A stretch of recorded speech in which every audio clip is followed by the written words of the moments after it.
اینجا موضع تاریخی شهرک صیاد متعلق به زمان کوشانیان واقع در ناحیه عبدالرحمن جامی است. این نفران کارمندان و مشاوران علمی آثارخانه ملی اند که دوام روزهای معین کارهای باستانشناسی را برای روشن نمودن تاریخ شهرک صیاد و روی کار آوردن معلومات و بازیافت‌های این موضع سرگرمی کارند. در شهر صیاد کارهای باستانشناسی هنوز از سال 2016 آغاز گردیده بود، ولی این سال به فرق از سالهای قبل به باستانشناسان و کارمندان آثارخانه ملی دست داد تا توانند موادهای بیشتر را به دست آورند و در یک مهلت کوتاه در قسمت شهرستان این یادگاری آشخانه و انبار ذخیره محصولات غذایی را حفریات نمایند و در نتیجه از داخل انبار و آشخانه خم‌های حجم بزرگ و دیگر لوازماتی روزگارداری مردمان این شهر را بازیافت نمایند.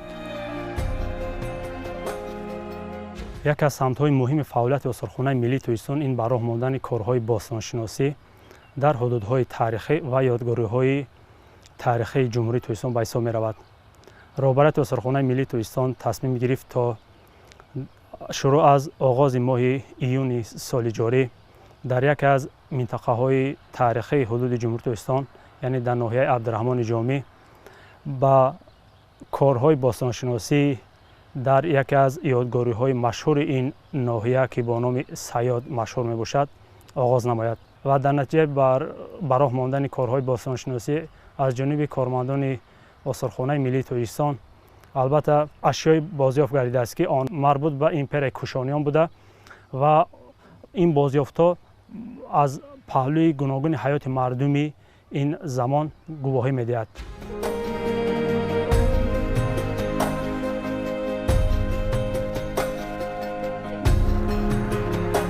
شهرک صیاد متعلق به زمان امپریای کوشانیان.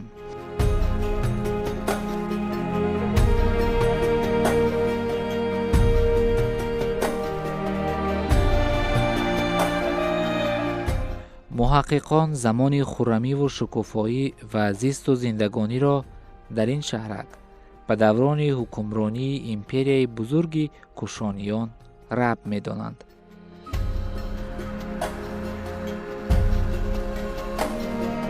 به گفته باستانشناسان شهرک از دیژ و شهرستان عبارت بوده.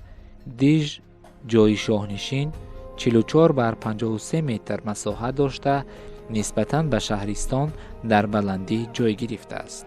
شهرستان باشد در حدود 223 به 44 متر مساحت دامن داشته است.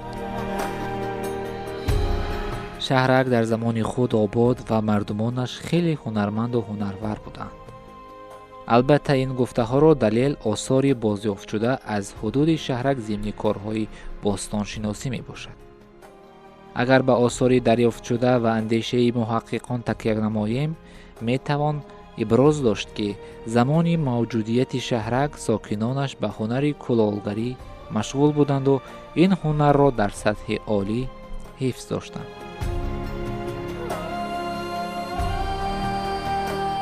باید گفت که زمان دولتداری کوشانیان کلالگری هنری والا و رشد نموده بود و در بازگشایی تاریخ زمان کوشانیان به تاریخ‌نگاران و محققان بازیافت گردیدن خم‌های حجم گوناگون و محصولاتی از کلال آماده شده نقشی بارز دارد. در خود باختر از جمله تاجیکستان جنوبی زیاده از 44 شهرک زمان کوشانیان کشف گردیدند که یکی از اینها صیاد امین عبدالرحمن جامی می باشد که آن در راه تجارتی جایگیر شده است و از طرف از قسمت وخش وقتی که تاجران می آمدند و به طرف جنوب آنها حرکت می کردند البته از همین شهرک آنها می گذشتند. در اینجا آنها تجارت خود را به راه می ماندند و این شهرک یکی از شهرهای آباد زمان خود بوده است. چون یک شاخه بزرگی راه ابریشم از حدود سرزمین تاجیکستان می گذشت ба ақидаи бостоншиносон шаҳраки Саёд дар баробари дигар шаҳру қалъаҳои бостонӣ дар масири ин роҳи бузурги тиҷоратӣ қарор доштааст ва муносибатҳои тиҷоратӣ дар ин шаҳрак вуҷуд доштааст. албатта боз ҳам далели гуфтаҳо дарёфти маснуоти гуногуни ороиши нодир ва сиккаҳои зиёд аз ҳудуди шаҳраки Саёд шуда метавонад. тоҷирон молу колоро тавассути роҳҳои тиҷоратӣ аз як қаламрав ба дигар кишвар мебурданд ва дар шаҳрҳое ки дар масири роҳҳои тиҷоратӣ қарор доштанд мубодилаи хуби молу маҳсулот сурат мегирифт. метавон тахмин кард ки барои сокинони шаҳраки Саёд низ ҳамчунин буд. тоҷирон молҳои худро мефурӯхтанд ё дар иваз бо моли дигар табдил мекарданд.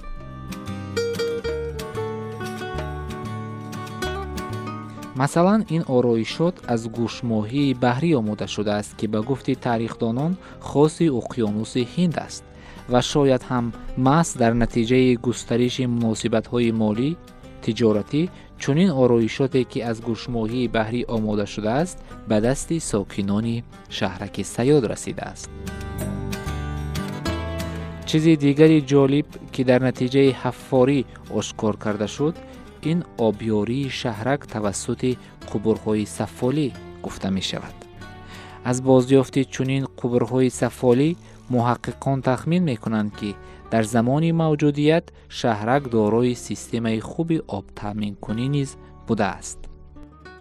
ва як аз дигар бозёфтҳои муҳиме ки кормандон ба он даст ёфтанд ин албатта ба даст овардани қубурҳое ҳастанд ки гувоҳӣ аз он медиҳанд ки ин қубурҳо дар он даврон барои бо об таъмин намудани ин минтақа пешбинӣ гардидааст ва қубурҳо албатта аз гил омода гардиданд.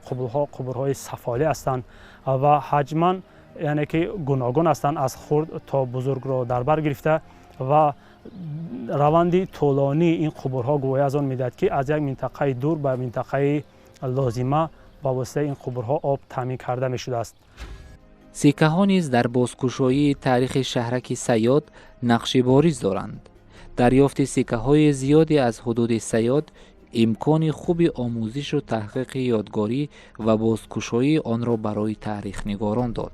дар сиккаҳои ёфтгардида баръало метавон намои шоҳи кушонӣ Катфизро дид ва маҳз чунин бозёфтҳо шаҳодати ба замони кушониён мутааллиқ будани шаҳракро баён мекунанд. аз ҳама бозёфти ҷолиб дар ин ёдгорӣ сиккаҳо мебошанд ки то имрӯз мо 5 сикка ба даст овардем. 3 сиккаи кушонӣ шоҳи кушониён Вима Катфиз ва 1 сиккаи Вима Такту. бояд зикр намуд ки дар 2 соли пештар ки дар ин ёдгории ҳафриёд гузаронида шуда буд 130 сиккаи кушонӣ ба даст омад ки бештари онҳо тааллуқ доранд ба шоҳи кушонӣ Вима Катфиз ва пасон ба Вима Такту ва Канишка. яъне аз ин ҷо хулоса баровардан мумкин аст ки дар ин шаҳрак тиҷорат хеле рушд карда буд ва яъне дар давраи Вима Такту ба инкишофи тиҷорат вобастагӣ дорад ва дар давраи Вима Катфиз яъне тиҷорати ин шаҳрак ба авҷи боло рафта мерасад. нисбатан кам ёфт шудани сиккаҳои Канишка эҳтимол дорад ба хароб шудан ва тарки сокинон дар ин маҳал, зеро сиккаҳои Вима Канишка хеле кам ёфт мешаванд. ба гуфти бостоншиносон дар замони шӯравӣ ин шаҳрак аз назарҳо дур буд. танҳо дар солҳои ҷудогона якчанд маротиба бостоншиносони рус дар ин мавзеъ корҳои археологиро анҷом доданд.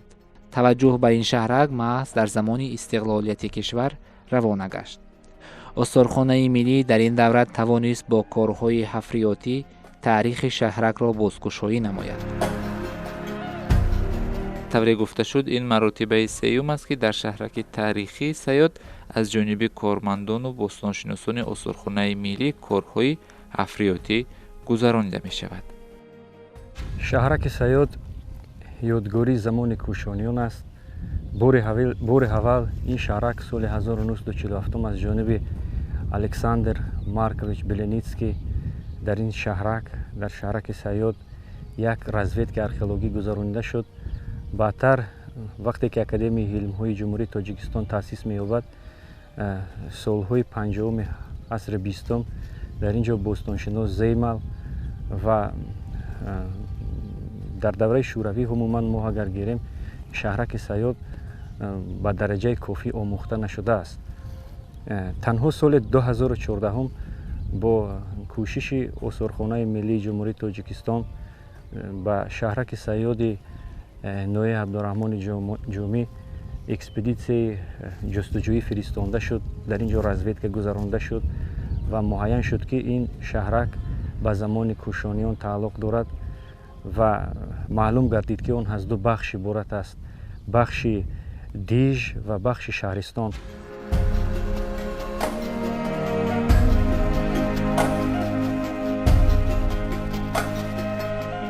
дар корҳои археологии навбатӣ барои бостоншиносон бозкушоии давраҳои таърихии шаҳрак хело ҷолиб буд. ҳамчунин бо дарёфти оташдонҳои гуногун, олотҳои меҳнати аз санг омодашуда, кӯзаву сафолпораҳо, корҳои омӯзишӣ барои боз ҳам кушодани таърихи шаҳрак тавонист кӯмак кунад. ҳамчунин зимни корҳои археологӣ аз ҳудуди шаҳрак оташдонҳои гуногун, олотҳои меҳнати аз санг омодашуда, кӯзаву сафолпораҳо, ангуштаринҳо, муҳраҳои ороишӣ ва дигар маводҳои таърихӣ бозёфт гардид. тавре гуфтем, ин навбат бо ҳафриёд намудани қитъаи 15 ошхона, анборхона бозкушоӣ гардид ва аз қисмати анборхона 2 адад хумҳои бузург дарёфт карда шуд. ба андешаи бостоншиносон хумҳои мазкур дар гузашта аз ҷониби сокинони шаҳраки Сайёд барои захираи маводи ғизоӣ, асосан донагиҳо, истифода мешуданд. хумҳо нозукона кушода шуда барои таъмиру тармим ва омӯзиш ба шуъбаи реставратсияи осорхонаи миллӣ оварда шуд.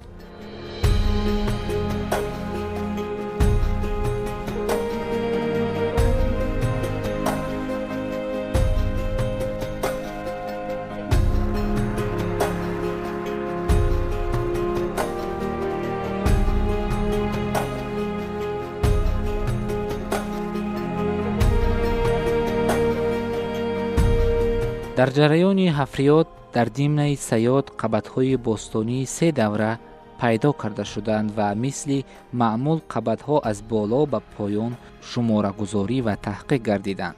ба давраи якум, ки дар қабати аз ҳама боло дар умқи 20-30 сантиметр ҷойгир аст, боқимондаҳои начандон калони якчанд девори сангӣ дохил мешавад. онҳо аз як қатор сангҳои сафеди кӯҳӣ иборатанд. давраи дуввум, қабатҳои ин давра аз чуқурии 30-50 сантиметр сар шуда то чуқурии 1-1.5 метр идома меёбад.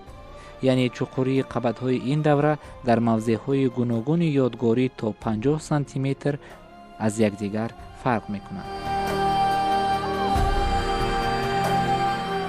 давраи сеюм, сохтумони ин давра дар ҳафриёти 5 ва 6 пайдо ва таҳқиқ карда шуданд. дар ҳафриёти 5 2 ҳуҷраи марбут ба ин давра ёфт шуданд. фарши ҳуҷраи 2, ки ба давраи дуввум алоқаманд аст, дар чуқурии 1.3 метр ҷойгир аст. дар зери ин фарш девори шарқӣ ва фарши ҳуҷраи 5 қарор дорад ва онҳо ба давраи сеюм мансубанд. натиҷаи ҳафриётҳо муайян сохт, ки ошхона якчанд давраро аз сар гузарондааст, ки ин давраҳо қабати андоваи фарши ошхона ин чизро собит мекунад.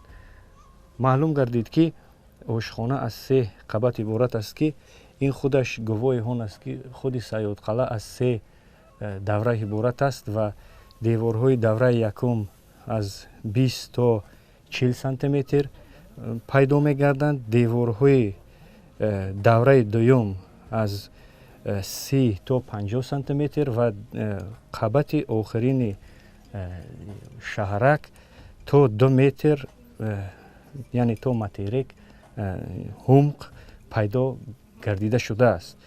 дар ошхона маълум гардидааст, ки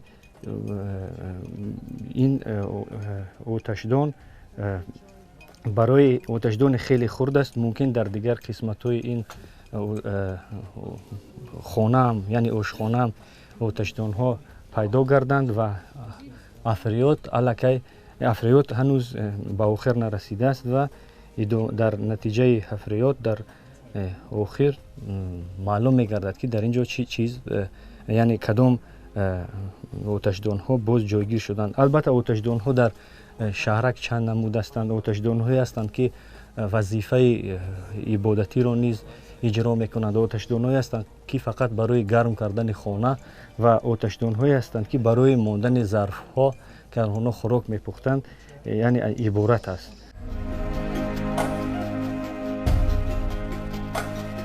дар асоси таҳқиқи бозёфтҳо ба чунин хулоса омадан мумкин аст ки шаҳраки Сайёд дар давраи кушониён аз асри 1 пеш аз мелод то асри 2 мелодӣ обод будааст. дар шаҳр тиҷорат ва муомилоти пулӣ хеле тараққӣ карда бо вилоятҳои ҳамсоя доду гирифти хуб доштааст. мардум бо кишоварзӣ низ машғул буданд.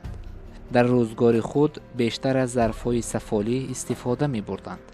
зарфҳои филизӣ хеле камчин буданд. сокинони ин шаҳр кордҳои оҳанинро истифода мекарданд. ба бофандагӣ машғул буда буҷилбозӣ яке аз машғулиятҳои фароғатии онҳо будааст. ороишоти занҳо аз дастмона ва гӯшвораҳои биринҷӣ, гӯшвораҳои тиллоӣ, муҳраҳои ақиқ ва муҳраҳои аз дигар сангҳо сохта шуда иборат будааст. дар асоси бутакҳо ва миҷмарҳо тахмин задан мумкин аст ки онҳо пайрави дини зардуштӣ ва дигар мазҳабҳои бумӣ буданд.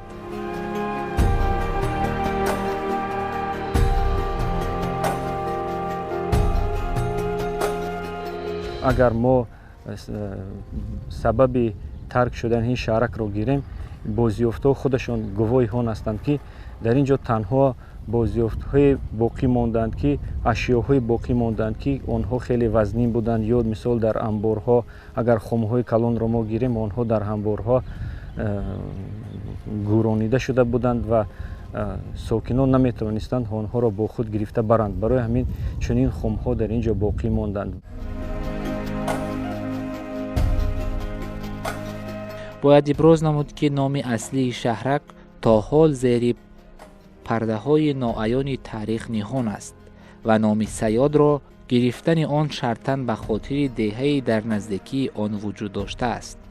шояд бо корҳои бостоншиносӣ ва дарёфти осори мушаххасе аз зери хоктӯдаҳое ки шаҳракро иҳота намудааст, барои бостоншиносон даст диҳад ки ному асли шаҳраки Сайёд муайян гардад. вале ин дасти вақт асту замон ва корҳои зиёди ҳафриётиро талаб мекунад.